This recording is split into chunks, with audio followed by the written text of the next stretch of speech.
Hi there, I'm Alex from PHP Academy, and this is another video tutorial produced for the new Boston.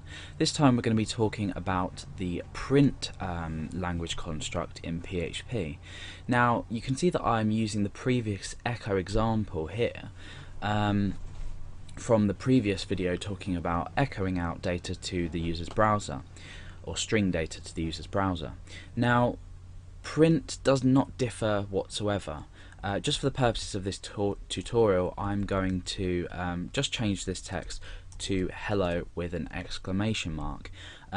So I'm also going to change this to print. You can see my text editor has highlighted this blue again, so we can see that this is a language construct and it's still valid.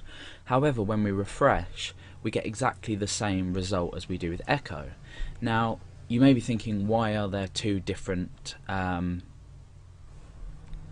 now print works slightly different to echo in the way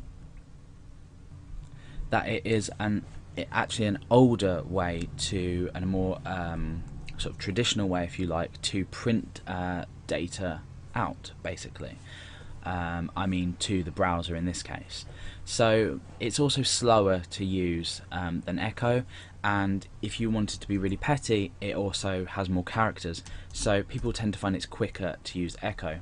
Also, when we're using print, traditionally we would use brackets, as it behaves more like a function, even though it still is a language construct. So basically, in short, it's a lot better to use echo.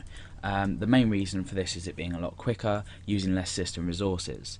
So even though you can use print, and later on in the tutorial series we will come across things like print R, which aren't in fact too tightly related to print itself, but you will maybe come across print at some point in programs. However, if you're programming sort of from now on, we're going to be using echo, and it's probably better to use echo as well.